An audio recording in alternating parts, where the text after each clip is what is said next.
Hello, hello. Oh, I was trying to throw my voice so that the camera could hear me, but I got the mic on. Duh.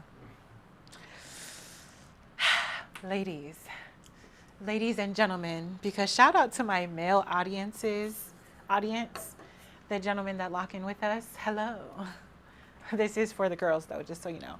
Hi y'all, welcome back to another episode of Fit, Fine, and Flowing with Sasha Janae. This is going to be episode 19. And in my brain, I have all these special things that we're going to do to celebrate episode 20 because I think that it is a milestone, a first milestone of many. Okay? So I'm actually pretty excited. I also, just so that you know, you're going to pay attention to this now throughout the whole episode. But I got lashes on and I did them myself. I did them so fast today to get ready. And I'm just like, what? Who am I? Anyways. So welcome back, ladies. Welcome to my viewers that are locked in and our Sisters in Flow. Welcome to our new Sisters in Flow. Ladies, this is a fitness / lifestyle / mom / today's society / women in their 30s / I'm just a teenage single mother who's almost 40 going through changes of life. No, I'm just playing. But this is, I feel like we're just blossoming into a lifestyle podcast that is rooted and grounded in working towards our highest self. Okay, that's who we are. So welcome, catch up. Okay, episode 19. Go back, watch episodes 1 through 18, and let me know. Give me feedback. Let me know what you want to hear. Let me know what you love. Let me know what you don't love. Let me know if you feel seen. Okay, so I'm happy to be back. I am stateside now. I can officially refer to myself as Bahama Mama. So not only am I Big Mama, I'm also Bahama Mama. I'm trying to suck it in for you guys because I watch myself on the playback and I get comfortable and I start to get passionate and the posture goes, I stop sucking it in like it's crazy. Anyways, everybody take 10 seconds to do Kegels. 10, 9, 8, 7, 6, 5, 4, 3, 2, 1. All right, cool. So I know that's a fan favorite. Don't forget to do your Kegels on a daily. And it's not just about, listen, just do your Kegels, okay? We'll get into that later. So welcome back, everybody. Peaks and valleys. My peak and my valley is simultaneously, my peak and my valley is simultaneously the cruise. My peak was going on the cruise. My peak was coming home from the cruise. Like that is what's going on. So if you tuned into episode 18, you heard all my woes of the cruise and my expectations. And then so I want to give you guys a little taste of, not a little taste, but I want to just catch up with y'all, let y'all know how the cruise was, a time I had. I don't know if you can see, I've gone from caramel to dark chocolate, and I hope you love it. And this is how I plan to be all summer, okay? So I'll put this down for a second. It's my notes. So I went on the cruise with my best friend. We've been best friends. I think it's our 21st anniversary. We've been best friends since my freshman year in high school. So it was me and her, and then her two girls. So she has a 17-year-old and 14-year-old. They're actually their birthdays are coming up soon. So whatever, tomato. And so it was just us girls. We went on a Carnival Freedom Cruise to Half Moon Cay and to Celebration Key. So if you watch my social media, you've seen some threads, you've seen some reels. We had such a good time. I feel like a lot of people are expecting oh my God, how was it? And they're expecting this crazy party story. Honestly, this was such a rest and relaxation cruise. First of all, the relationship between Jean and I is we've been friends forever. She's actually my chosen adult, okay? Besides, of course, my mother, she's my chosen adult. So I got to run it by her. I got to run it by my mom, and then we're cool. So if anybody wants to marry me, you got to go add Jean on social media, and you got to ask her. If you pass the test, we good. No, I'm just playing. We just been through our wild stage together, fresh out of high school wild stage, then our young mother stage, and what else? We just been through everything. We've been through breakups. We've been through marriage. We are actually Sex in the City all seasons, okay? Except for the last one. So that's my girl. Like, love her down. So anyways, our vibe is like, she's a Scorpio, I'm a Pisces. She keeps me safe, and I just kind of keep things crazy and unpredictable. So it works very well for us, okay? And we got together, and I think we're both just so in the hustle and bustle. Like, she is a wife and a mother, and you know, she's doing her thing. She's a boss over in New York. So me, I'm not a wife, but I'm a mother, and I'm a boss over here, and I'm building my business. So we're both simultaneously like always on the go, go, go, go, go. And we have super high stressful positions. And then of course, taking care of the family. So I think we both needed a moment to like get with each other and calm down. We balance each other's nervous systems, full of naps, okay? I didn't get this dark from just tanning. I got this dark from falling asleep in the sun on the top deck of the cruise ship, okay? On the islands. We didn't go crazy boozing. Sorry. We didn't go crazy boozing. We didn't do nothing crazy. It was just some good girl fun. We had laughs because teenagers are probably the funniest human beings in this whole wide world. We laughed and laughed and laughed at her daughter's antics. And we just caught up and we read together. Not the same book. We were just like sitting next to each other reading. We took naps. Two of the nights on the cruise, we had planned like, oh, we're going to go out and we're going to drink and hang out. We fell asleep at 8 p.m. 2 of the days. So it was just a time. I needed that so bad. I feel like by day 2, I was looking in the mirror and I was like, I'm aging backwards. So I highly recommend a vacation with somebody that calms your nervous system and balances you, because I feel like I went back like a couple years and I feel like I can take on the world again. Also, if you watched episode 18, you know that I was on my cycle. Me and my girl, New York to Florida, synced up. So we were both, but it wasn't terrible. We were not down bad. We moved through it. We enjoyed it. We still enjoyed our time. It just wasn't terrible. So it's not the end of the world if you have a trip planned and that happens to you, okay? So let me think. Oh, I met a football player, and not really shout out to him because we didn't exchange anything like that, but it was kind of cool to be like, oh, I met a football player, and it was like a chill vibe, whatever. I did make a joke that made me feel super old because I just had to, I don't know. This is the way I am. So I made a joke. Person was too young. They didn't get it. Everybody laughed at me. Not with me. They laughed at me. And that was the end. So I stopped talking after that. No, I'm just playing. Now, the valley of that. So like the cruise is the peak, of course. The valley of the cruise is coming home, but it's not really coming home because I'm always happy to go from rest mode back into routine, 100%, right? I think the valley was just like, damn, now I gotta take out the chicken and make sure it's thawed and cook. And I came home on the 1st, so rent was due, the bills was due. Like it was like literally, I drive home from the airport because I dropped my girls off at the airport, and I'm driving home and I'm like, okay, got to go to the bank, got to get a money order, got to do this, got to do that. And that was a lot, that was heavy.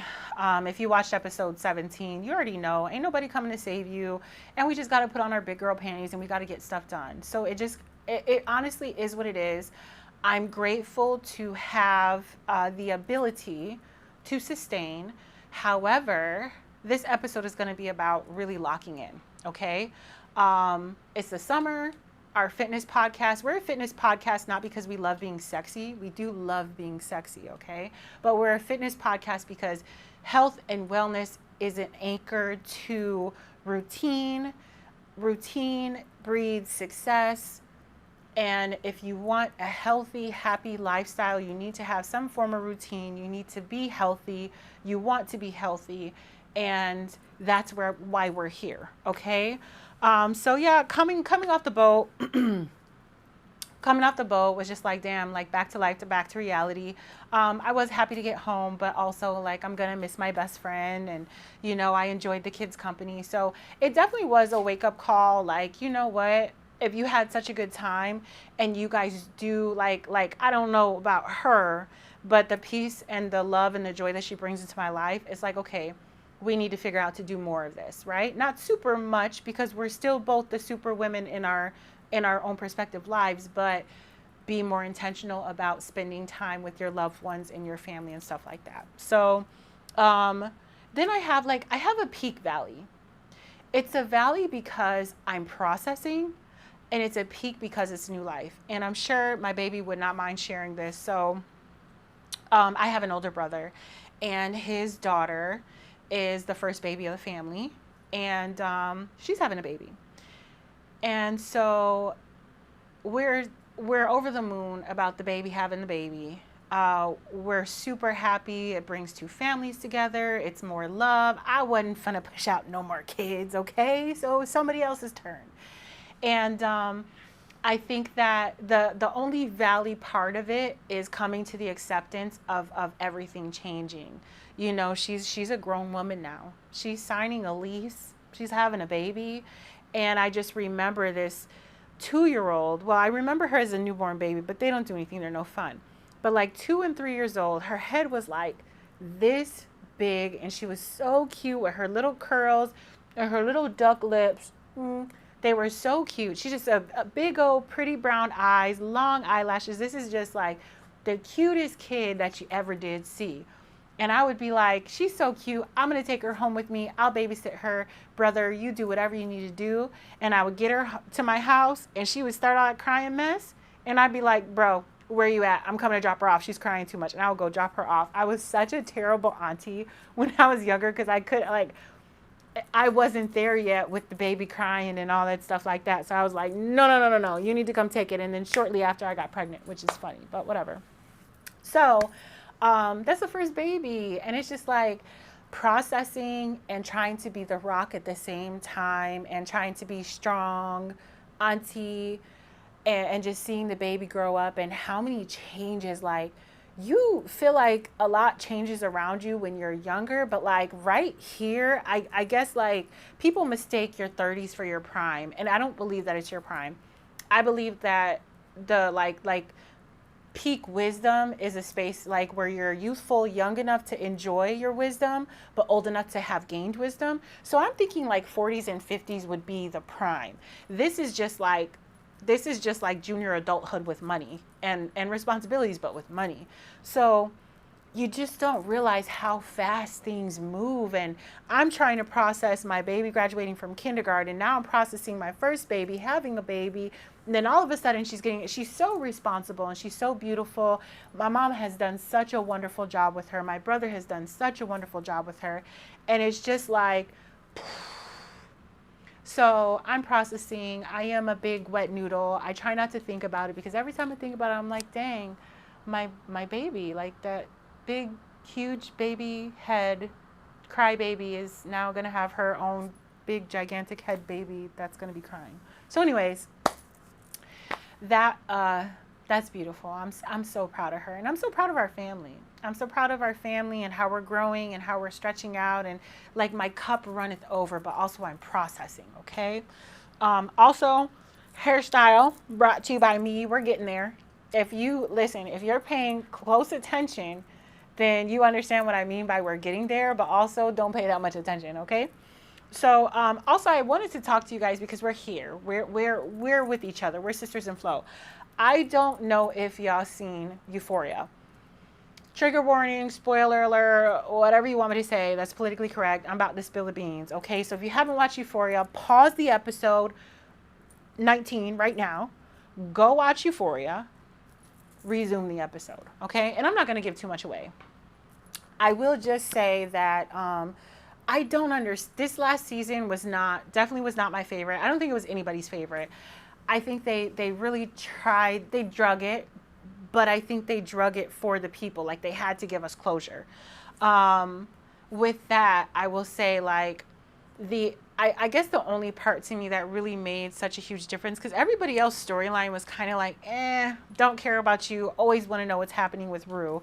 I don't care about Jules. Her part in the story, like, I understand why she needed to be there because she was such a core character in previous seasons, but also they didn't know what to do with her, so they like put her there off to the side, and they kind of gave her a very predictable scenario of adulthood for her. And then the other girls, nobody shoot the messenger. Nate got exactly what he deserved. They needed to just end that family line because they were all super messed up, and all they were going to do is perpetuate a cycle. And no, like, y'all did good ending Nate's storyline. It really sucks for him that it happened the way that it happened. Rattlesnake attacked him in a box, buried. Can't imagine. He would have never been the same anyways, even if he didn't die. So, like, good for his character. The end. Cassie, no comment. Her sister, girl, keep doing what you're doing. I know that it's over and I'm not actually talking to the characters, but, like, this is how I feel personally, right? So, Ruse, now I kind of spoiled it for myself because I seen on social media all the spoilers that were already spoiling things, right? But I seen on TikTok like a couple of debriefs about what happened with Rue. So I knew that she was going to die. And I kind of like, it was communicated how it was going to happen, like in the episode. I'm sitting there watching the episode and I'm doing 3 things at once because I'm a powerhouse. I came back from that cruise rested. I finished laundry. My room is clean and stuff. I've been very productive these last 3 days. Okay. So, I'm sitting there. I don't want to call her my daughter-in-law because these kids are still real, real young. But my son's girlfriend was parting my hair. She parted my hair for me. I am being productive, working my social media content, like getting content queued to post. And I'm watching Euphoria. So like, I'm like half in, half out. And then I realized that it's Rue's scene. She's now like her like 7 and 10 minutes of passing away. It hit me like a ton of bricks. These kids go through so freaking much that we as adults, we do not know what these kids are going through. And I remember being young and I remember like, it's like an underground, like it's like a fight club. Like the kids it doesn't matter how real stuff gets. The kids are not communicating. Damn. So it doesn't matter how real stuff gets. A lot of times the kids are just not communicating to the adults like how bad things are actually getting. Okay. Now, I have dealt with some very close friends and family committing suicide, overdosing. And so to see it illustrated, like the process, like Rue had an addiction problem. So if you overdose, obviously, generally there is a longstanding addiction problem there. So I have some friends that have survived addiction. I have some friends that did not, unfortunately, survive addiction. And so just to see what she was going through as her body was shutting down, I don't know if it was just because I didn't have a good cry last week or what, but I'm literally sitting there just tore up. So, trigger warning if you watch Euphoria. I want to know what you think about it. I think that artistically they did it was bittersweet. It was such a wonderful job. I don't know why I'm going in about this, but it hit me in my feels. It just reminded me of like all the people that I wish I could have like saved from them, but you can't want something more than somebody wants it themselves. So say no to drugs. I'm glad Euphoria is over. Really sad Rue died, but I get it. And yeah, that's it. And yeah. So we're gonna get into the episode now that that's over. I needed to talk about that, y'all. I needed to talk about that. Also, I want to talk to you guys about like reviews and stuff like that. So I know that we're at the very beginning stages of building this community, right? Something amazing happened to me. And I say amazing because even though I live in a small town, this was amazing to me. And just let me have my moment, okay? So I go to Wawa and I'm with Mercy. Mercy she made me promise to get her some Doritos and some gummy worms. So I'm like, whatever. Fresh off the cruise, you can have whatever you want. I missed you. I am dehydrated and I'm hungry, but I don't want to cook and I'm not like, I don't have a big appetite. So I'm like, okay, let me go. I got my liquid IV. I got some cottage cheese and I got something else. Luckily it was a healthy snack, right? Which is funny. So I'm in line with the baby and this man, that's why I'm like, shout out to my male viewers because y'all are real ones.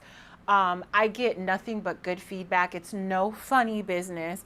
It's actually literally just really great feedback that I'm getting from a male audience that you know, we're intentionally building a community for women, but I am building a community of love. So I want to say it's all inclusive, but of course, my sisters, we need a space, you know? So anyways, this gentleman comes in line. I never seen him. So like I'm doing my thing. Of course, my peripheral vision tells me that there's somebody there, but I'm not looking. And I'm like, you know, gonna Apple Pay or whatever. And I hear him say something. So I look up and he says, hey, he says, you're doing amazing with your content. Keep going. Keep giving it to us. We need it. And I look over and it's this beautiful man, and not like, you know, he's, shout out to your wife or whatever. He's probably married or whatever like that. So not being funny like that. But he was just this really kind face, handsome man. I feel like I never seen him in my life. So I'm not even familiar with who he is on socials. He probably doesn't have his picture up on social media. Anyways, it was just so awesome to get that compliment from somebody who, I mean, now you're not a stranger, but somebody that I wasn't expecting it from. It just was awesome. And I think that God is giving me like a little like flutter of, girl, keep going. Don't worry. I'm going to make a way for you. And all that stuff. Like, as long as I stay disciplined, as long as I stay diligent, as long as I keep putting in the work, like, this community is going to be exactly what it needs to be. It's going to be scaled exactly how I envision it. And it's going to take care of my family one day. So that was wonderful. Also, I got a great review from my girl Rocky, and I just wanted to share it with you guys. I'm so scared of reading comments because like people, you know, anybody that I do not know, like I know people can be critical and stuff like that. And I feel like we're in a space where it's like my inner community. So everybody's really sweet to me about it. So I have to remind myself, like, go in there, read and communicate. I know my best friends comment on every single YouTube video. I love you so much, besties. And so it's just really, really nice. It's really a reminder. It's really encouraging. And, I'm going to read the review real quick, and then I'm going to tell y'all something else. This episode is brought to you by Bloom. I actually wanted to show you guys, I think it's called Summer Splash. It's a limited edition Bloom, and I was not a huge fan of Bloom because I didn't like the way that it tasted. They changed my mind. Summer Splash is amazing. I would have it for you guys, but I drank it all on the way here, so shout out to Bloom. Anyways, the review says, this episode had me in a tight chokehold. I feel so seen. If you haven't watched yet, go ahead and do so. If you resonate, wonderful. If you don't, share it with somebody who you think will resonate. My girl, I was tearing up with you. Keep doing your thing. I needed this, and many other women who understand needs this. Guys, y'all, listen. When I'm sitting here and I'm getting emotional, when I'm sitting here and I'm getting excited, when I'm sitting here and talking with my hands because I got a charm bracelet and I love it, my cup runneth over. Like, this is not just me feeling like I need to help you. No, no, no. This community is just as much for me as it is for you. Thank you so much, Rocky. Thank you so much, Bestie. Thank you so much, everybody who acknowledges, watches, comments, shares, likes, subscribes. Please keep doing it. Don't get bored of it. We need it. We need to get the message out there. We need to grow our community, okay? So, and then also, you know how I oftentimes bring up imposter syndrome? I was listening to Giggly Squad is one of my podcasts. They're my girls, and they make me laugh. It's actually really a funny podcast. And they were talking about imposter syndrome and how like women are expected to have imposter syndrome, but when we're talking to men in high successful positions in the entertainment industry, nobody's ever asking them or referring to their imposter syndrome because it's just assumed that they're going to be successful no matter what. And so I was like, you know what? I need to stop giving so much energy to imposter syndrome. Listen, I'm here. I have a producer. I have an editing team. I run my social media. We're gaining on episode 20. Girl, shut the hell up and do your job. We're at that point where I got to give myself tough love. Listen, you're here. Ain't no imposters. Ain't nobody sitting here but me and you. So accept it and move forward. It's time to level up. I was talking to my boy Dom today in the gym. He encouraged me. He said, you know what? You inspired me to start posting videos because content, right? He said I inspired him to start posting videos, and his merchandising company actually started getting a lot more traction once he started posting videos. He's like, that's because of you. So it's so much bigger than my expectation is here inside this box, right? And God is like, no, it's here, but you just don't see it yet because you're not me, and my ways are not your ways, and my thoughts are not your thoughts. So just sit there and be pretty and do what I have you doing, girl. So I'm happy. I'm just in a really good space mentally, like, for sure. So we're gonna stop like accepting this imposter syndrome. Anytime we think, oh, imposter syndrome is holding me back, we are gonna say the only thing standing in between, this is the affirmation, right? The only thing standing in between me and success is excuses. That's it. So what are we gonna do about it, right? We're gonna get rid of the excuses, because excuses only sound good to the person who's making them, okay? And I honestly had a lot of inspiring conversations today. I don't know why. Today was just a Talkie McTalker day. And shout out to Deontay as well. We had a conversation just about, like, I'm a health coach, and I am very, very slow to grow things because I want to do it right. I want to do right by people. I just want to do the right thing. So a lot of times that kind of holds me back from moving forward with things. So when it comes to like hustling and building a business and stuff like that, like, I am a health coach. I'm a certified health coach. So I know a little bit about what I'm doing. Also, I've been in the health and wellness industry for about 3.5 years, right? I've been on the outsider front desk sales management position, but I hear things and I learn things, and I strive to hear and learn. I've also built teams nationally, et cetera, right? Now, I was talking to Deontay, and I was like, somebody was frustrating me so freaking bad because every single time I said, it's right here in your hand on a platter, they gave me 10 reasons why they couldn't just reach and grab the platter. And I said, this is what frustrates me because I'm so pissed off right now. Like, I'm taking this very personally. And how am I supposed to be a health coach dealing with clients? I'm sure that I'm going to be dealing with clients that are that difficult. And he put it into perspective. He's like, it's just not your responsibility. If they give you their money for you to coach them, and they decide they're not going to accept your coaching, that is a them problem, not a you problem. I'm like, oh my God, wow. And so I say all that to say we had a really great conversation. We went through some peaks and valleys, and he really encouraged me. Like, it's my responsibility is to hold your hand and hold you accountable as a health coach. I don't have anything to be scared of because I genuinely want you to move forward, and I want you to progress when we set up a health coaching relationship.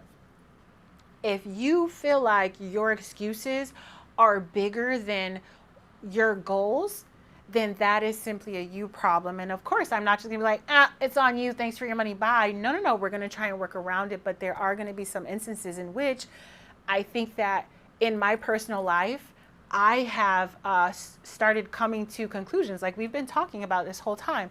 There's always a solution to a problem.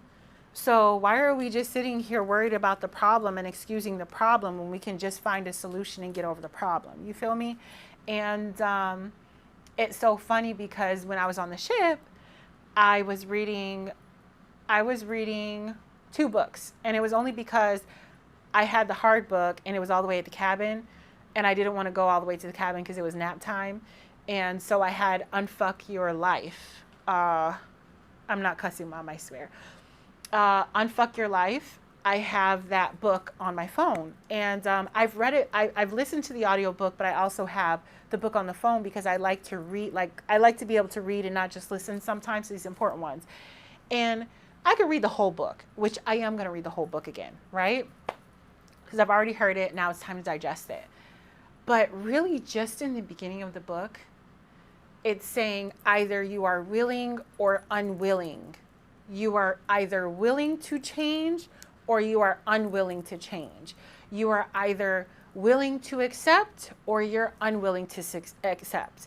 And either it can be a positive willing or unwilling, or it could be a negative willing or unwilling. So for example, you can be willing to accept somebody's behavior because you understand things on a deeper level, or you can be unwilling to accept their behavior and completely walk away from them. You can be willing to change your lifestyle and start living healthier, or you can simply be unwilling to. And that's literally what the principle of willing and unwilling is, literally what it all comes down to when it comes to discipline and success and building and health and wealth. Are you willing or are you unwilling? And if you are unwilling to do what needs to be done to accomplish your goals, whether it be spiritual, financial, mental, physical, lost track there. If you are unwilling to do what needs to be done, guess what? You're going to stay in the exact same wanting space as you are right now. And that's it. There's either willing and not willing. Anyways, get off my soapbox about that. It was a great book. So that kind of like segues me into this episode, just being more so of a lock-in episode. This is a lock-in, this is a checkpoint, because we're coming up to summer. And like, I've already done the hot girl summer. Not that I'm not going to enjoy my summer. Not that this season doesn't give me life. Not that I don't, summer romance. And romance doesn't have to be like people intimacy. Summer romance is in like everything is beautiful and wonderful in my world because I'm working on myself. I'm working on chasing my highest self, right? I'm working on communicating with God more. I'm working on me, and that is so romantic to me, right? It's the great lock-in. It's a reminder. Last summer, I locked in the summer, and I just blew my own mind. I was like, wow, who knew that instead of overeating and doing the most and being in the streets and being unproductive, who knew I could have the highest sales? Who knew I could get promoted? Who knew I could knock out a certification?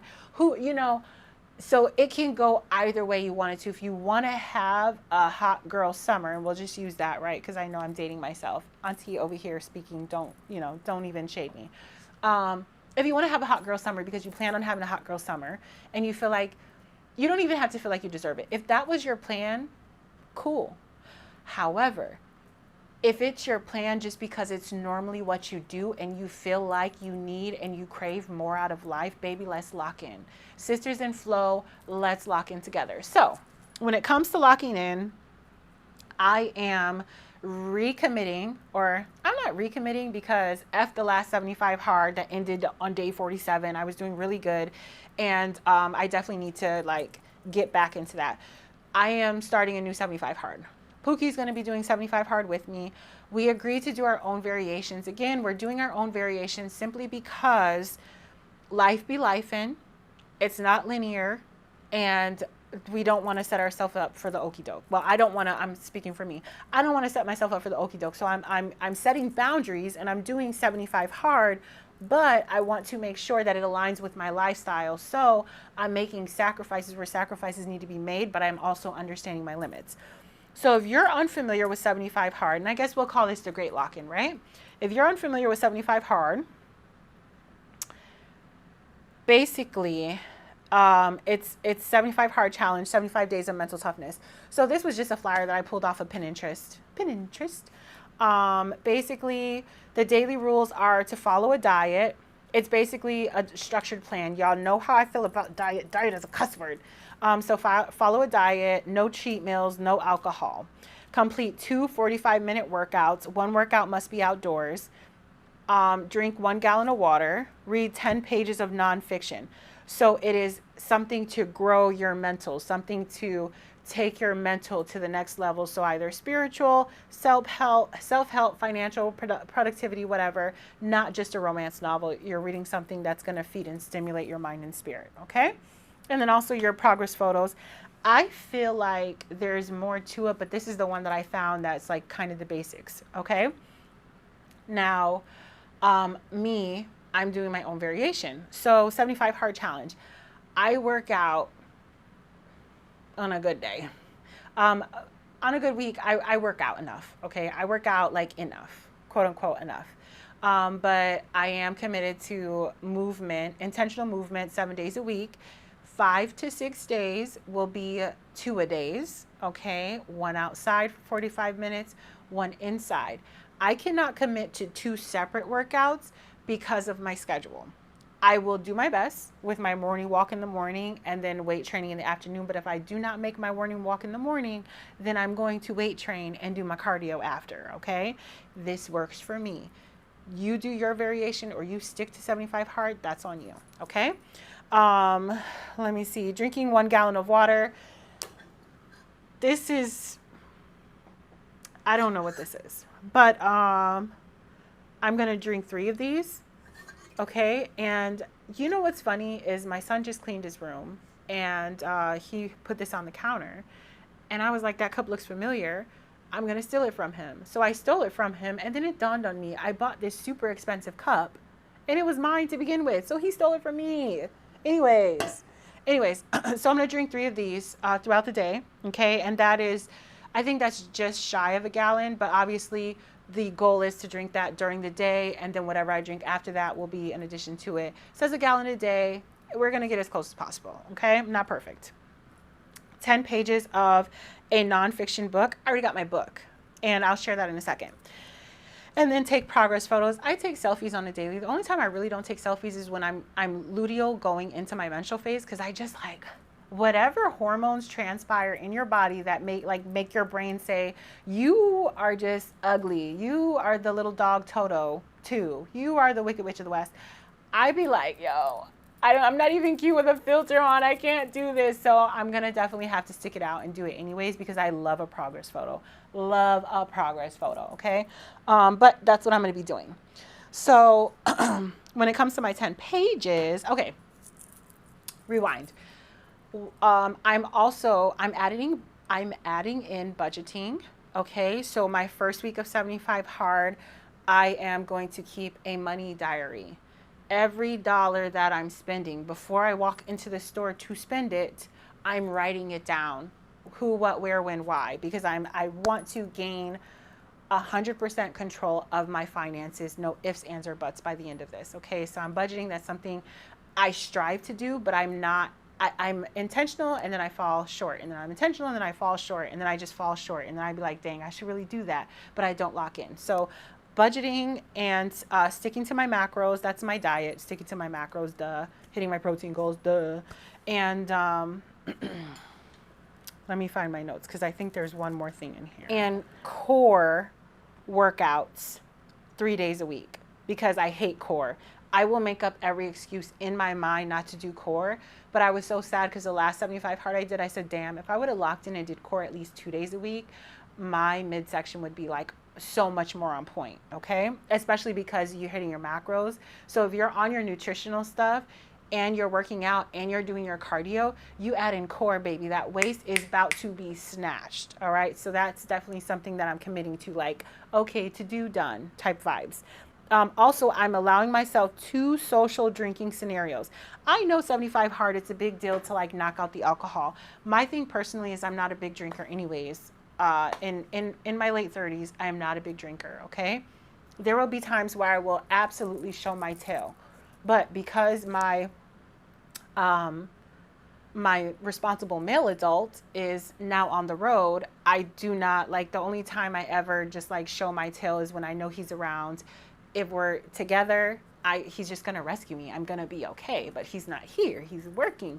So I haven't really been big on drinking ever since he hit the road. Also, I just feel like whenever I drink, if I'm not taking straight shots, I'm just like, I feel like a little tipsy for a second and I lose my inhibitions for 2 seconds, and then all of a sudden it's gone and I'm sober, and it's just like, oh, I've spent a lot of money and it's a wrap. I don't buy drinks though, so whatever. Anyways, so I'm allowing myself 2 social drink days because I got to get with my girls. That's number 1. And then also it's Pookie's birthday. So I did say on those 2 social drinking days out of the 75 days, I will have a 2 drink limit. So still putting boundaries there, but also giving myself enough lenience. I'm human. Also 1 to 2 days a week, it will be intentional movement, but it will be like a rest day. So I will be intentionally like fielding the house. I will go walk the bridge. I will go swimming. it will be intentional movement. However, it's not going to be like weight training. I'm going to give my body that break and that grace. I'm going to give my mind that break and that grace. So I do want to share with you the book I got. And this year, I feel like I can really gain control. Excuse me. This year, I feel like I can really gain control of my finances. This year, I feel like I'm finally, if my general manager is watching this, I love you dearly and you're amazing and I love my job. And if you want to give me a raise, it is time, girlfriend. But I feel like financially I'm in a space where if I gain control of the little tiny things that I do off in my finances and I continue to feed my streams of income, like Lyft driving on my free time, social media content, starting to do the Amazon and like the certain things that I have like set up, right? And this new venture, which I'm going to share with you in a second, I think I can get into a space where finances don't hold me back from taking the next step. When I was having my conversation with Dom today, and I know I'm yapping a lot, but I'm really excited. I was talking to Dom today and he was like, listen, like you inspired me. So I'm going to inspire you and let you know if it's time for me to take it to the next level. You've been doing this since what? And I'm like, well, since like February, into January. He was like, yeah, if it's time for me to take it up a notch, it's definitely time for you to take it up a notch. I'm surprised you haven't started merch. And he's like, why haven't you? And my thing is like really just finances. I'm a single mom. You know what I'm saying? I'm trying to cover all the bills and then all the miscellaneous expenses and then school and then mommy, I want this and me personally wanting stuff. And that's what's holding me back from taking the next step and taking it up a notch. So ultimately, I know personally, and I'm being very vulnerable with you. So if you're watching this to get gossip, if you're watching this to judge me, like go to hell, because here we're really seeking success and growth. So anyways, I feel like if I'm intentional about gaining true control of my finances this year, I can really, really do what needs to be done. Like this is what I need. Like this is that time, okay? And I'm stuttering because I'm so excited. So I've been toying with the idea. My girl and I have been talking about this on and off. We have a lot of really deep spiritual conversations, and financially, we both have agreed that our bond is that we need to lock in together and put some streams of income together, right? Steph, shout out to Steph. And so it's been a long time coming, but she was like, the reason why you got A, B, and C going on is because you're supposed to learn about day trading and we're supposed to kind of get into this together. And it's not that I took it lightly. It's just that like, I never been a fan of numbers. So I'm like, oh, okay. And then I've had people in my life that like I've seen go from, minimal to success doing it. You know what I'm saying? I've seen people try it out, like, and I know it's a thing because like I watch social media too. So book was recommended, How to Day Trade for a Living. So this is the book that I'm going to be reading, and I'm really letting y'all in my kitchen. So just don't fuck up, okay? So this is the book that was recommended to me from Steph, from other friends to pick up and read. So these are going to be my 10 pages a day, and then we're going to take it to the next step. So I will clue you in just a little bit here and here. I want everybody to understand I'm not interested. It's not that I'm not interested. I'm absolutely open to all the blessings, right? Health and wellness is my passion. So that will always be my primary, okay? I have 3 kids. I do not want to tell my kids no. I had a very vivid dream of where I'm supposed to be at and how we're supposed to be living. And I'm talking about like an actual dream, going to sleep, waking up, had a dream. And I knew exactly, and my kids in the dream were young. Like everybody was very close to the ages they are now. So I know that there's going to be several things that I put into play. If I do what I'm supposed to do, God has already showed me how things are supposed to be when I take it up a level. Anyways, so day trading is a means to an end for me. It is another stream of income for me. It is not to replace anything that I have going on because I know what I'm truly passionate about, but I also know what makes the world go round. So we're going to figure this out together, okay? And I got this on Amazon, paperback, okay? Amazon, How to Trading tactics, day trade. If I can read, you can read. No, I'm just playing. Andrew Aziz. So I found that on Amazon. You can get it on Amazon. I'm sure you can get it on the internet, and all that stuff like that. So if you guys have any tips, pointers, anything like that, reach out to me. And the reason why I want to do 75 hard is, of course, because I want to just see how far I can go. I do want to complete it. That is a goal. The discipline that comes along with it, and just needing to be able to like really double down on everything, because in summer, because of the person that I am, I'm whimsical and I romanticize everything. I can get lost in the wind. This is something that I know about myself personally. So I want to eliminate as many excuses and as many open doors as I possibly can to be able to say like, hey, listen, girl, you got this. It's all good. So the great lock-in. Don't want you guys to feel pressure to not enjoy yourselves and not have fun. But I also feel like if you have goals, do not set them aside until summer's over. Do not set them aside until it's too late, because like time is so valuable. Time is so precious. And I'm not getting any younger. That doesn't mean I'm in a rush. I just feel tired of, and this is a conversation I had with Rocky. When is it going to be my turn? I am tired of having the same complaints. I'm tired of the same issues arising. I'm tired of financial issues. I am tired of feeling romantically inadequate. So guess what? I'm dating myself. I'm tired of financial issues. So guess what? I'm figuring out what I need to do to build my finances and to gain control of my finances. I'm tired of not being the perfect physique. And when I say perfect, I mean perfect for me in my eyes, not anybody else's. So what am I doing? I am committing to something that's going to serve me in all these different areas.